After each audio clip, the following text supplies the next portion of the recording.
안녕하세요. 미소차트입니다. 처음으로 목소리로 인사드립니다. 2019년 7월에 처음으로 영상을 올렸는데 벌써 2년이 넘었습니다. 재미삼아 그래프 영상과 몇 개의 영상을 올리고 거의 방치하다시피 했는데 구독자분들이 아직도 남아주셨네요. 너무너무 감사드립니다. 그래서 이분들께 너무 죄송스러운 마음도 들고 공부하는 차원에서라도 영상을 다시 올려보자 라고 마음먹게 되었습니다. 그리고 하는 김에 이왕이면 재미를 쫓는 그래프 영상보다는 실제 살아가는데 도움이 되는 영상을 만들어 보기로 했습니다. 제 취미생활은 여러 데이터를 가져와서 그 데이터를 그래프로 나타내어 데이터 시각화한 후 그 차트를 보면서 흐름을 찾는 겁니다. 왜 이 짓을 하냐면은 돈이 되기 때문이죠. 저는 투자자입니다. 전문가는 아니고 일개 개인 투자자인데 투자를 하려면 뭔가 알아야 되잖아요. 그래서 데이터를 보고 차트를 만들고 그 차트를 분석해서 부동산이나 주식 등 경제의 흐름을 찾는 것을 목표로 합니다. 여러분들도 데이터를 잘 활용하면 돈이 됩니다. 데이터는 돈이기 때문에 차트를 해석할 수 있는 눈을 기르시면 참 좋습니다. 그래서 이번에는 무엇을 한번 볼까 하다가 최근 아파트 값이 하락한다는 기사가 자주 보이네요. 유튜브에서도 하락한다는 기사가 보이고 네이버에서도 뭐 아파트 하락, 매물 이렇게만 검색해도 강남도 신고가 멈췄다. 내년부터 집값 하락하는 이유, 목동 아파트 6억 뚝, 똘똘한 한 채도 하락세, 아파트값 떨어진 급매물, 지금은 팔거나 사는 사람도 없어. 대치 목동에도 전세 매물 쌓인다. 음마 목동 아파트도 매물 쌓인다. 이런 뉴스들 자주 보이죠? 그런데 이 언론 뉴스대로 지금부터 진짜 아파트 값이 하락을 할까요?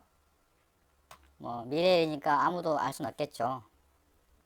하지만 확률상 그렇게 되겠다 또는 아니다라고 판단을 해볼 수 있는데 아무것도 모르는 상태에서는 그러한 판단조차도 힘들잖아요. 그래서 이 부동산이 어떻게 움직이는지 이러한 것을 각종 데이터를 통해서 알아보도록 하는 시간을 가져보도록 하겠습니다. 부동산에 영향을 미친 요소들은 아주 다양하게 많은데 첫 번째 수요와 공급, 심리, 유동성, 정부정책, 개발 호재 등등 여러 가지가 있습니다. 이러한 것들이 복합적으로 작용해서 움직이는 것이지 한두 가지 요소로만 따로 움직이진 않아요. 위에 5가지 외에도 여러 요소가 있는데 전부 하긴 힘들고 이번 영상에는 사람들이 많이 착각하고 있는 정부 정책, 이 정부 정책에 대해서 다뤄보도록 하겠습니다. 참고로 조금 전에도 언급을 했지만 저는 경제 전문가도 아니고 부동산 전문가도 아닙니다. 다만 여러 데이터를 보다 보니까 우리가 상식이라고 알고 있는 것들과 너무 다른 것이 많구나 하는 것을 느낄 때가 많더라고요.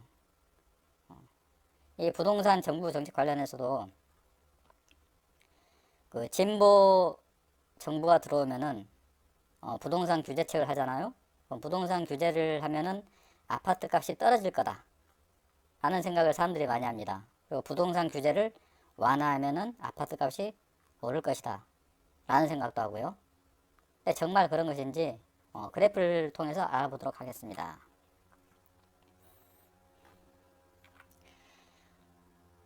부동산 정책과 아파트 매매지수라는 그래프인데요. 이거는 제가 각 정권별로 부동산 정책을 발표한 것이 완화책인지 이 규제책인지 이렇게 표시를 한 다음에 이거를 그래프로 이렇게 옮겨 본 겁니다. 이 연두색 색깔은 완화책을 표시한 것이고요. 완화책, 그리고 이 빨간색 있죠? 이 규제책을 표시한 겁니다. 규제책. 규제책, 규제책. 그리고 위에 해당 정권, 재행기간을 이렇게 표시했고요. 이게 이렇게 선으로 다 했으니까 뭐 구분하기는 쉬우실 거예요. 자, 이게 서울, 인천. 서울, 인천 이 부동산 규제책과 국민은행, KB국민은행 부동산 아파트 매매 지수를 나타낸 그래프입니다. 가만히 보시면은 우리가 흔히 알기로 규제책을 쓰면은 이 규제책을 쓰면은 아파트 값이 하락할 거라고 그런 생각을 갖고 있었잖아요. 그죠? 규제. 네, 자세히 보세요. 이 규제책을 썼을 때 이 완화책 다음에 규제책이 시작됐을 때 아파트 값이 어떻게 됐죠? 자, 서울. 이 파란색이 서울이고 빨간색이 인천입니다. 이때부터 아파트 값은 오르기 시작합니다. 인천도 오르고 서울도 오르고 그 마지막에 하락을 하죠. 침체. 이건 규제책 중간에 침체가 시작되는데 2000년대 볼까요? 자, 2002년도에 첫 규제책을 시작했을 때 서울은 이미 오르고 있죠. 인천도 오르고 있고 그 전에 이미 상승을 시작했습니다. 그 규제책을 쓰는 동안에도 아파트 값은 꾸준히 오르죠. 서울 꾸준히 오르고 인천도 꾸준히 오르고 물론 중간에 이게 있는데 이건 하락이 아닙니다. 조정기간입니다. 조정기간이라고 보셔야지 하락으로 보시면 안 됩니다. 진짜 하락은 언제냐?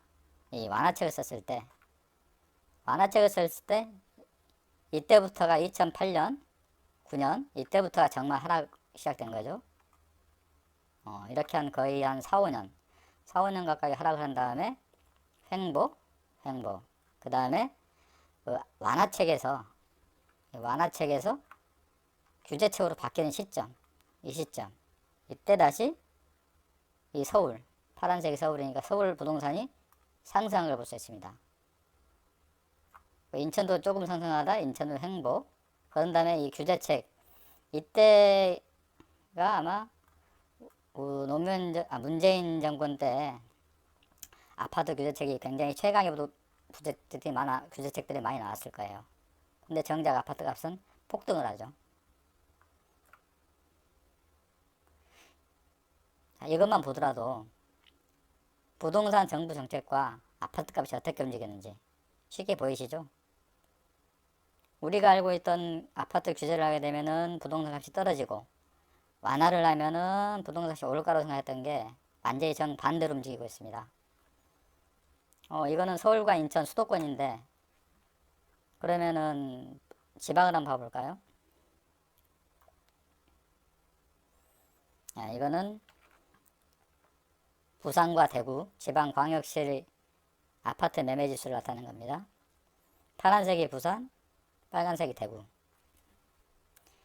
1986년부터 2006년까지는 이 서울과 지방 부동산과 아파트 흐름이 거의 비슷합니다. 별 차이가 없죠. 규제책 썼을 때 상승하고 완화책 쓸 때 침체기, 규제책 쓸 때 상승. 그런데 2006년 7년부터 이 수도권과 지방이 흐름이 약간 바뀌어요. 아까 수도권에서는 이 완화책을 썼을 때 부동산이 이렇게 침체를 했었는데 이 지방, 부산과 대구는 이렇게 급상승을 합니다. 부산은 상승하다 잠깐 침체 또 다시 상승하죠. 그리고 이 규제책을 쓰는 동안에 횡보를 하고 최근에 다시 상승을 합니다. 서울과 수도권과 지방 부동산이 2000년대 중반부터 약간 엇박자가 난다. 흐름이 바뀐 거죠. 이걸 좀 더 보기 편하게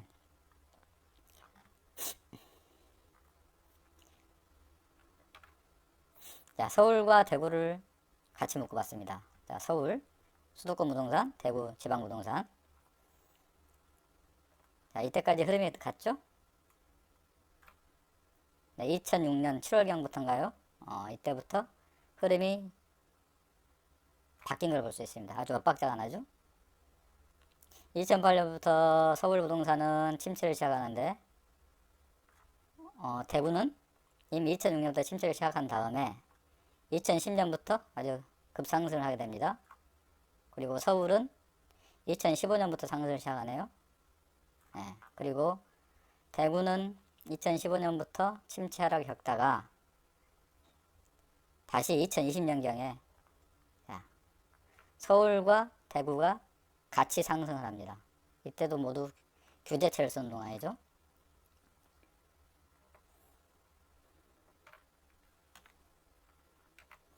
이렇게 봤을 때 규제책을 쓸 때는 아파트 값이 하락한다는 건 틀린 거죠. 이 규제가 시작될 쯤에는 아파트 값이 상승을 합니다. 그 완화책을 쓸 때는 침체 기간이죠. 침체 기간. 그리고 규제책 시작할 때 다시 상승. 그리고 완화책 다시 침체. 근데 이거는 이 부동산 정부에서 부동산 규제책을 쓰고 완화책을 쓰고 규제책을 쓰고 완화책을 쓰는 것은 이 기준이 수도권 부동산입니다. 수도권. 이 지방 뭐 부산이나 대구의 부동산 시장을 기준 삼아서 부동산 정부 정책을 쓰는 게 아니고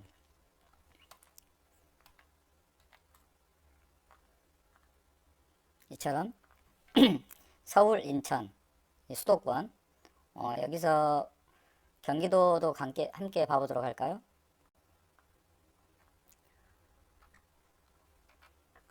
자, 서울, 인천, 경기 수도권 전부를 나타내는 그래프입니다. 흐름이 비슷하죠?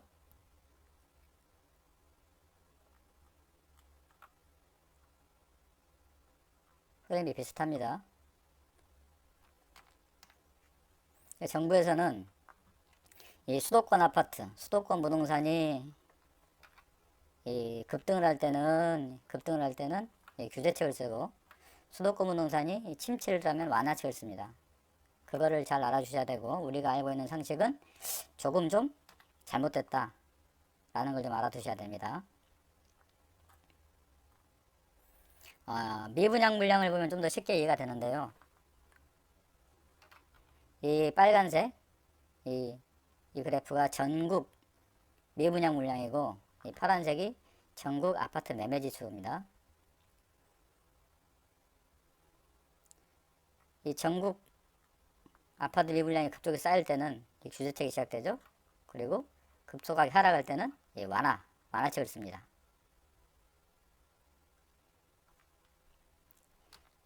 이거는 전국 평균이니까 모든 데이터가 평균은 크게 의미를 부여하기 힘든 경우가 있는데 이걸 수도권만 따로 보도록 하겠습니다. 자, 수도권 미분양 한번 볼게요. 이 완화책을 쓰는 동안에 수도권 미분양 물량이 엄청나게 쌓이는 거 보이시죠? 정부는 수도권 부동산 시장을 보면서 부동산 정책을 씁니다. 수도권 부동산이 급등하면은 규제, 침체하면은 완화. 미분양 물량이 엄청나게 쌓였으면은 완화 정책을 쓰죠. 미분양 물량이 급격하게 줄어들잖아요. 이때는 규제.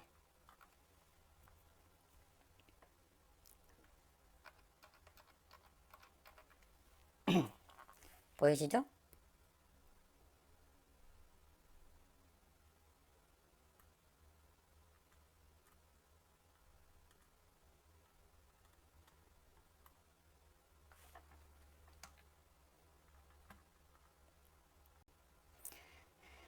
다시 아파트 매매 지수로 돌아와서요.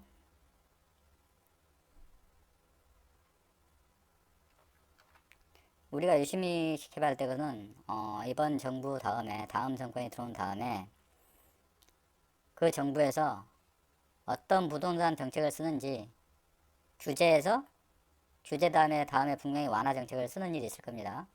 이 완화 정책을 쓸 때 과거에 규제 다음에 완화책을 썼을 때 이 시점, 규제 다음에 완화책을 썼을 때 이 시점, 그 다음에 이 흐름을 잘 봐야 되는 거죠. 흐름. 그 다음 흐름. 규제책 다음에 완화책을 쓰면은 부동산 경기는 한동안 침체가 될 수밖에 없습니다. 그러니까 다음에 만약 부동산 다음 정권에서 또는 그 다음 정권이라든지 어떤 정권이든 이 규제책 다음에 완화책을 처음 쓴다고 하면은 아, 부동산 시장이 변곡점이 왔구나 라고 생각해 볼 필요성이 있습니다. 이때 이러한 시기에 부동산을 또 미래 어느 시점에 부동산이 빠져나와야 할 시점에 부동산을 사는 행위, 이런 행위라면은 조금 어렵겠죠.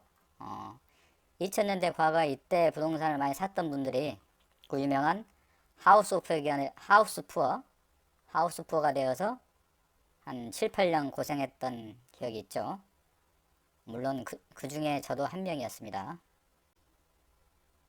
이번 시간에는 부동산 정책과 아파트 매매 지수가 어떻게 움직였는지 수도권과 지방을 간단하게 보았는데요. 뭐 이것만으로 다 알기는 어렵겠지만 이렇게 우리가 알고 있던 상식과 조금 다르게 움직일 수도 있구나 라고 생각해 주시면 좋겠습니다. 저도 이 그래프를 제가 직접 만들어 보기 전까지는 몰랐어요.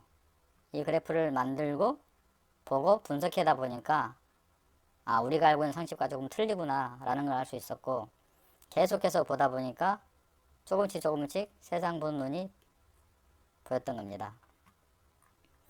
그리고 마지막에 미분양 관련 차트가 좀 나왔었죠.